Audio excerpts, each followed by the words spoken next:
Selamat pagi, Namo Buddhaya.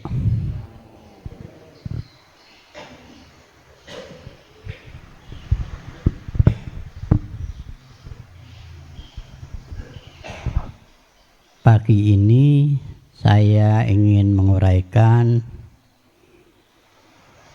pesan Dhamma dengan tema semua tidak kekal. Seperti biasa, saya akan membacakan sebuah renungan. Semua tidak kekal. Hidup adalah sebuah perjalanan. Perjalanan yang tidak pasti, tidak kekal dan selalu berubah. Perubahan yang terjadi saling bergantungan, saling terkait.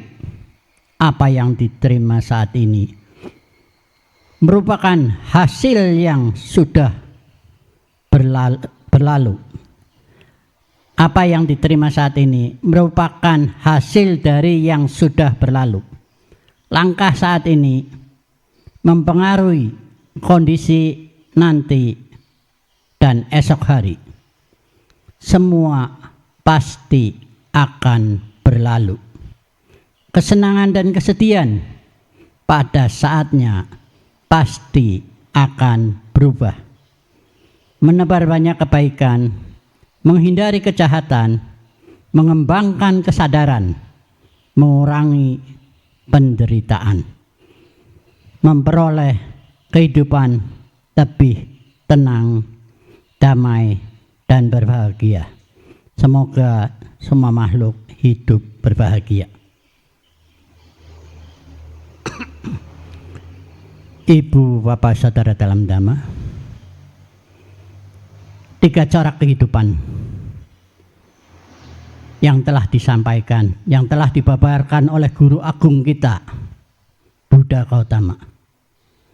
Sabbe Sankara Anicca.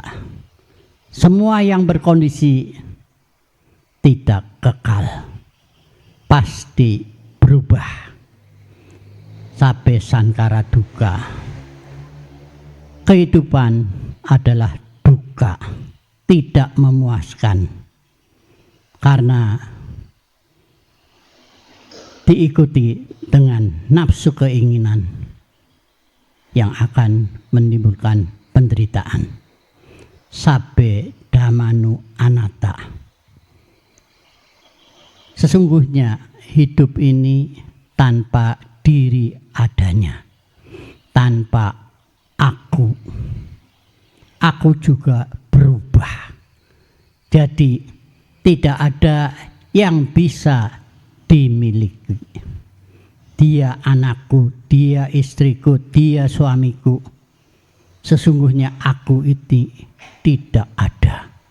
Karena aku terus berubah setiap saat. Ibu, Bapak, Saudara dalam Dhamma, mari kita pahami. Mungkin apa yang akan saya uraikan ini sudah hafal. Anicca, dukkha, anatta. Sudah sering dibicarakan. Tetapi marilah kita pahami. Marilah kita terapkan dalam praktek Dhamma, terapkan dalam kehidupan sehari-hari.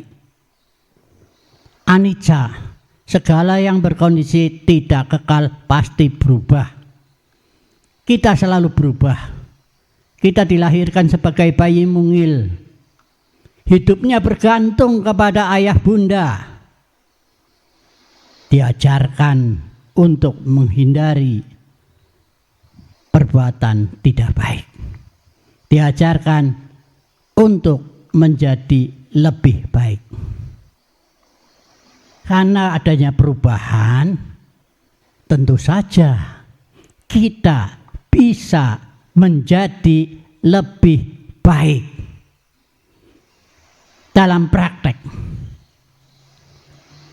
Kalau orang umum mengatakan bayi terlahir bagaikan kertas putih. Selanjutnya akan kita coret-caret dengan tulisan, dengan karya-karya kita. Walaupun kertasnya putih, tetapi di sana sudah ada karya-karya kita dari kemarin masa lalu. Sehingga dalam perjalanan kita terlahir dengan banyak perbedaan. Ada yang terlahir sehat, cerdas, anak orang kaya. Ada yang terlahir dengan kondisi tubuh cacat. Ada yang terlahir dengan kondisi tidak sehat.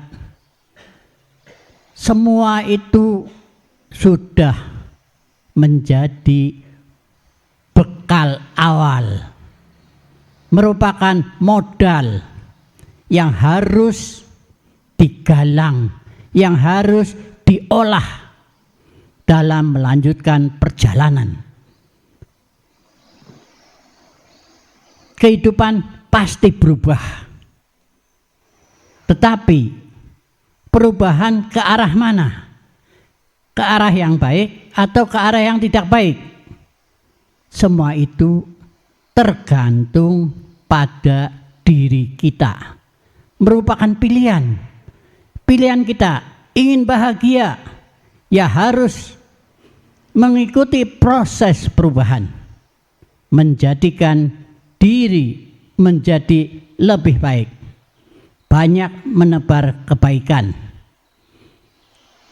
Kita akan menjadi lebih baik, menghindari perbuatan tidak baik, mengurangi perbuatan tidak baik, agar kita bisa membiasakan diri berbuat banyak kebaikan.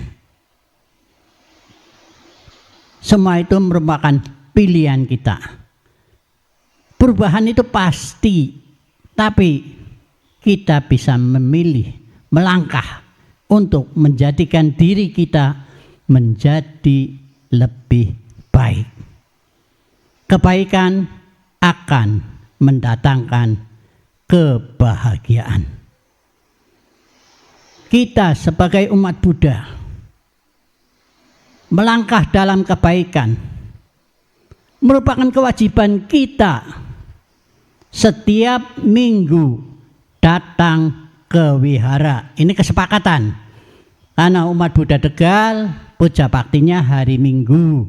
Jadi datang ke wihara hari Minggu wajib.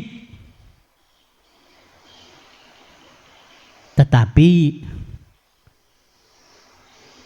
wajib tapi tidak harus.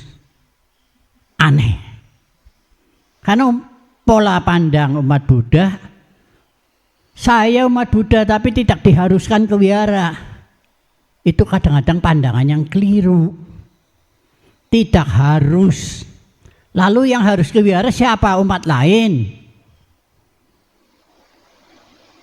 Perjalanan panjang umat Buddha di Tegal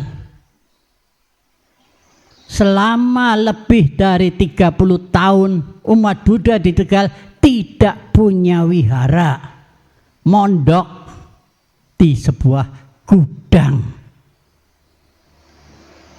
Gudangnya bekas gudang garam, berada di samping agen rokok gudang garam. Ada di MT Haryono. Itu merupakan perjalanan panjang umat Buddha di Kota Tegal. Sekarang wiharanya sudah milik sendiri, bangunannya kokoh, bagus. Datang, tinggal ambil bantal, puja bakti. Enak. Itu saja. Ya semboyan umat Buddha berkata, datang ke wihara tidak harus. Kan aneh. Padahal wajib. Kenapa? Bisa dikatakan harus, karena ajaran Sang Buddha itu mengajak kita untuk berbuat kebaikan. Salah satu tempat untuk banyak melakukan kebaikan ya di wihara. Begitu datang kita menghormat sang guru bernama Skara, itu sudah sebuah kebaikan. Kemudian kita berkumpul dengan banyak orang, bisa melatih diri untuk memperbaiki diri kita menjadi lebih baik. Kita bisa mengurangi yang tidak baik. Apa contohnya? Kita pasti tidak akan terlepas dari suka, tidak suka, tersinggung, dan marah. Itulah praktek dhamma. Kalau kita bisa mengendalikan diri untuk tidak mudah sakit hati, tidak mudah marah, tidak mudah membenci, itulah praktek. Praktek dhamma, mengikuti perubahan untuk menjadi lebih baik. Kalau kita sudah mengaku sebagai umat Buddha yang biasanya doyan marah, marilah kita kurangi. Itulah praktek dhamma. Praktek yang sesungguhnya. Kalau kita bisa mengurangi kemarahan, kebencian, dan perasaan sakit hati, marilah kita berusaha berjuang. Karena kita tidak bisa minta bantuan orang lain untuk berubah. Juga kita tidak bisa mengharap orang lain agar bisa berubah mengikuti diri kita. Diri kita bisa berubah untuk diri sendiri. Untuk diri sendiri, tapi tadi dikatakan diri ini sesungguhnya tidak ada. Aku ini tidak ada karena selalu berubah. Bingung saya jadinya. Ya memang itu salah satu fakta bahwa aku sesungguhnya tidak ada. Tidak ada yang bisa dimiliki selain pahala dan semua perbuatan yang kita lakukan.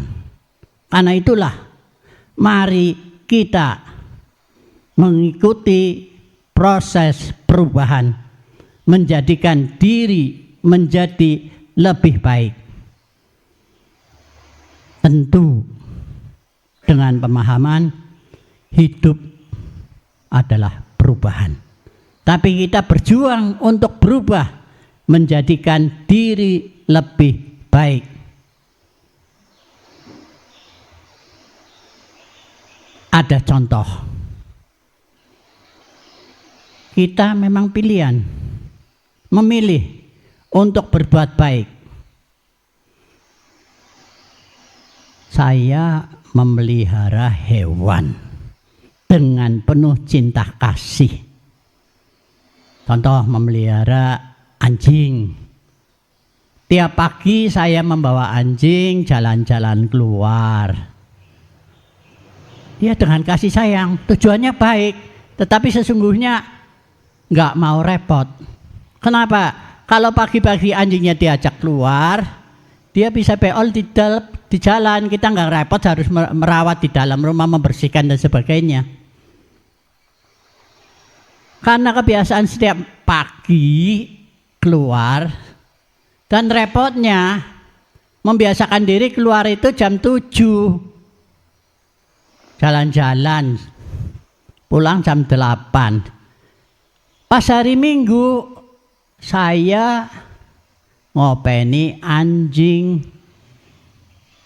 praktek kebaikan penuh cinta kasih, sehingga saya mengorbankan diri untuk tidak ke wihara. Itu suatu kerugian bagi diri sendiri. Itu pilihan, karena memilih jalan-jalan dengan anjing untuk bahagia diri sendiri. Tapi merugikan diri sendiri juga, mengorbankan waktu untuk datang ke wihara. Di wihara banyak yang bisa kita lakukan. Menyadari hidup selalu berubah. Saya bisa praktek mengikuti perubahan untuk menjadi lebih baik, berbuat kebaikan di wihara. Walaupun tidak hanya di wihara, dimanapun kita bisa berbuat baik. Tetapi kesempatan kita banyak melakukan kebaikan dalam satu langkah. Datang ke wihara, kita bisa banyak mengikuti proses perubahan untuk menjadikan diri lebih baik. Kemudian yang kedua, sabbe sankara duka. Kehidupan adalah duka, tidak memuaskan. Karena tidak memuaskan karena terhanyut dengan nafsu keinginan. Hanyut dengan nafsu keinginan, muncul kekecewaan karena keinginan tak sampai. Kecewa, tidak puas, menimbulkan penderitaan. Hidup duka bukan berarti selalu menderita. Berkumpul dengan orang yang kita cintai itu juga duka. Senang, kita berkumpul dengan orang yang kita cintai, senang. Tetapi dibayang-bayangi ketakutan suatu saat kita akan berpisah. Saat berpisah terjadilah kesedihan. Karena itu wajar sesungguhnya. Hidup duka, hidup anicca selalu berubah. Ada pertemuan, pasti ada perpisahan. Kalau kita bisa menyadari, memahami, berpisah adalah peristiwa wajar. Kalau kita bisa tidak melekat, ya biasa saja. Tetapi kita tidak bisa biasa saja karena kita masih manusia biasa. Jadi masih melekat, sedih saat terjadi perpisahan. Parahnya lagi kalau kita hanyut dengan kemelekatan. Anak saya tahun ini lulus SMA, mau melanjutkan kuliah keluar kota, ditangisi. Aduh, anakku di sana nanti dengan siapa? Bagaimana makannya? Dan sebagainya. Sesungguhnya yang nangis itu menangisi diri sendiri karena kemelekatan berpisah dengan orang yang dicintai. Itulah fakta-fakta yang kerap kali terjadi. Karena kita bisa memilih, pilihlah yang terbaik, menjadi untuk lebih baik, berpegang pada Dhamma. Anicca, berpisah wajar, ngomong gampang. Iya memang. Tapi kita butuh berusaha membiasakan diri untuk mengurangi kemelekatan. Sedih wajar. Apalagi ditinggal selamanya oleh orang yang kita cintai. Sedih, nangis wajar. Tapi aja keterusan. Ada saatnya kita harus bangkit melanjutkan perjuangan kita untuk mengisi kehidupan yang lebih baik. Berjuang, melangkah untuk memperbaiki kehidupan dengan mengikuti proses perubahan. Dan yang ketiga, sabbe dhammanu anatta, kehidupan tanpa aku, tanpa inti. Lah kita mau memperjuangkan diri. Kalau diri ini bukan aku, siapa? Memang kita menggunakan sebutan aku, tapi aku ini selalu berubah. Jadi walaupun dia pasangan hidupku, kalau ada perubahan wajar. Di saat PDKT, di saat kita mau mendekati, di saat kita pacaran, di saat kita belum mendapatkan, apapun kita lakukan, kita mau mengalah, tidak mau jengkel. Walaupun malam minggu datang ke rumah doi, begitu datang disemprot, kenapa jam segini baru datang? Ya maafkanlah, tadi ada tamu. Bisa saat kita pacaran bisa demikian, tapi setelah kita hidup bersama hanya diomongi, saya ingin ini, beliau aku kesel, aku capek, nyaluk tok, masak dewek.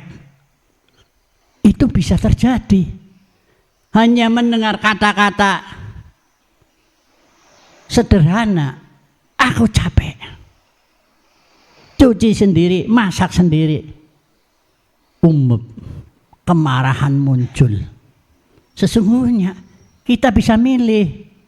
Dulu saya lagi mendekati kamu, kamu marah, saya bisa tersenyum. Kenapa sekarang saya harus tersinggung? Ya tersenyum lagi. Kamu nggak mau masak, saya bisa masak sendiri. Kan hati happy, tenang. Itulah pilihan. Jadi kita bisa menerima perubahan, mengikuti proses perubahan. Kita mau milih yang bahagia, yang menyenangkan, atau memilih yang menderita. Kalau kita ingin milih penderitaan, ngamuk dibalas ngamuk, bertengkar, dan berakhir dengan perceraian. Itu banyak terjadi. Itulah proses. Kenapa? Karena aku tersinggung, aku merasa sakit hati dengan cara kamu sekarang berubah. Apakah kamu sudah tidak mencintaiku lagi? Itulah fakta kehidupan, proses, pilihan. Kita mau milih ribut, marah, bertengkar, atau kita mau melatih kesabaran. Aku ini sesungguhnya tidak ada, kosong. Aku juga sudah berubah. Aku bukan yang kemarin, tapi aku bisa berusaha seperti yang kemarin, menjadi orang sabar. Kamu marah, ya sudah, itu pilihanku, itu kebiasaanmu.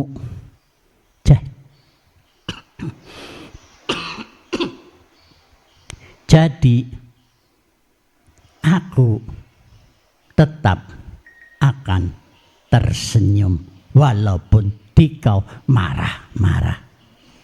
Ngomong gampang, prakteknya sulit. Sulit, angel, karena kita tidak mau, kita memilih jengkel. Tapi kalau kita mau, sekali kita praktek, menjadi berlatih sabar, tersenyum. Untuk yang kedua kali, ketiga kali akan lebih mudah. Tetapi sekali kita hanyut dengan kemarahan, kedua, ketiga akan lebih gampang marah. Jadi kita belajar dhamma, praktek dhamma, terapkan dalam kehidupan sehari-hari, melatih diri untuk menjadi lebih baik. Hidup pasti berubah. Apapun sulitnya, apapun penderitaan, apapun pahitnya kehidupan, pasti dapat berubah. Selama mengikuti perjalanan, selama mengikuti perubahan, perasaan pahit yang kita alami pun akan berubah. Kalau kita sudah terbiasa mengalami hal yang pahit, mengalami penderitaan, akhirnya kita juga menikmati penderitaan karena sudah biasa, jadi tidak sekaget, tidak semenderita saat awal kita menderita.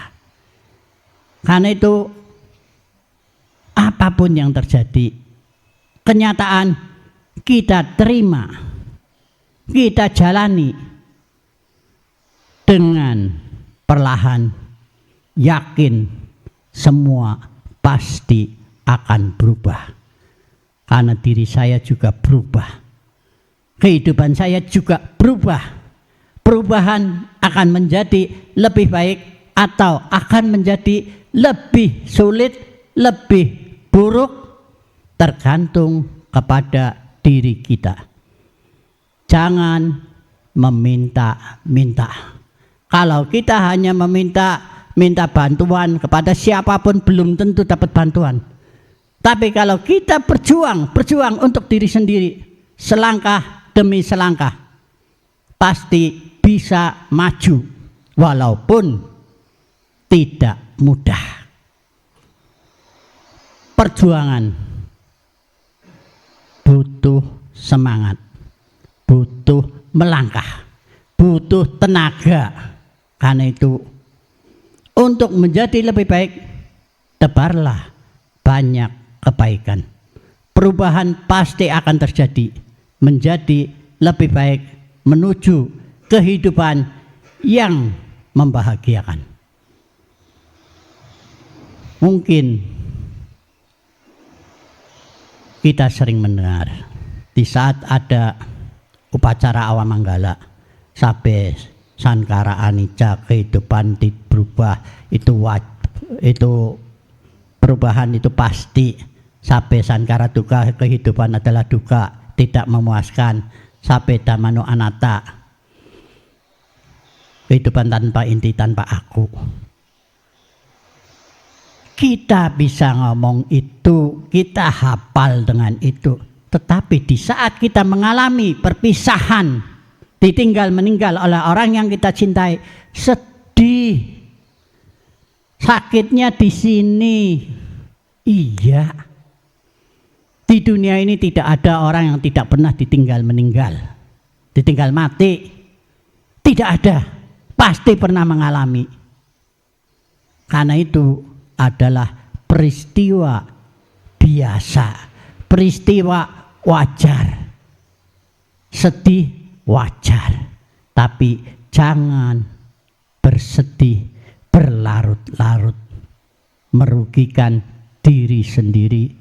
Karena kita masih dibutuhkan oleh orang terdekat kita yang berada di dekat kita, anak, cucu, dan sebagainya. Mereka masih membutuhkan kita. Karena itu bangkit, jangan larut dengan kesedihan, jangan larut dengan penderitaan. Yakin semuanya pasti akan berlalu. Tinggal bagaimana kita memilih kehidupan ini ke depannya untuk menjadi lebih baik. Maka marilah kita menebar banyak kebaikan, mengurangi kejahatan, membersihkan diri, membersihkan batin, membersihkan pikiran dengan berlatih mengamati kesadaran. Itulah ajaran semua Buddha. Saya kira uraian saya pagi hari ini cukup sampai di sini. Semoga apa yang saya sampaikan bisa membawa manfaat bagi kita semua, dan kebaikan saya lakukan semoga bisa melimpah pada sanak keluarga yang telah meninggal. Sabe sata bawantu sukitata, semoga semua makhluk hidup berbahagia. Sadu, sadu, sadu.